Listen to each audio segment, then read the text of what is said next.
Sometimes I sit down to write a tweet and my idea just doesn't fit.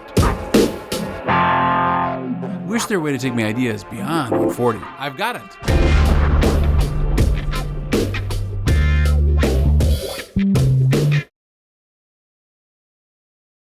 Well, I think respect, to me, is kind of a mutual agreement between two people. You know, they have different values, I have different values, I have different interests, they have different interests. Respect to me means accepting everyone for who they are. Respect to me looks like participating and paying attention in class and staying focused on the lesson.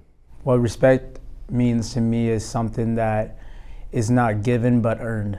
Really doing the right thing to other people, especially when no one's watching. Respect to me looks like being considerate and nice to others, no matter their religion, race, sex, etc. It's being nice to others and respecting them and their boundaries. Kindness, I would say empathy and having a understanding of others' personal lives and what brought them here. Recognizing that everyone has their own story to tell and making the effort to understand those experiences. Because you never really know what somebody is going through. To me, respect is completely understanding those around you, having compassion for them, no matter their sexual orientation, no matter their gender, race, ethnicity, all of that. Being considerate of others' position and the emotions that they're feeling. This is a tool that's very useful in showing others that you care for them, and while you may not agree with them, you can make them feel cared about. Treating people how you would want to be treated, whether that's respecting maybe somebody's pronouns or how they want to be called, or saying hi to somebody or giving somebody a compliment to brighten up their day.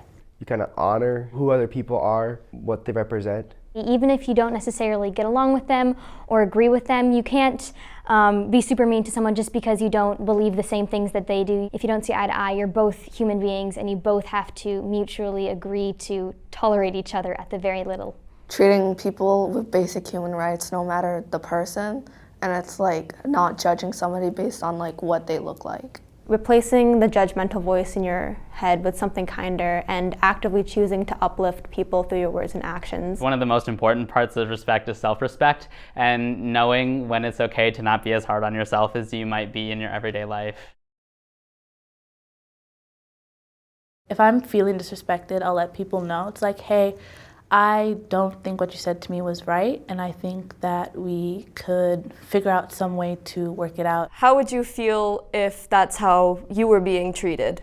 I think it's relevant to have people think about that themselves, because you never know what somebody's been through. You should say something like, hey, you should stop that, or hey, that's not okay. Just really make sure that you get your point across. I asked myself a few questions, like how can I be respectful in this situation?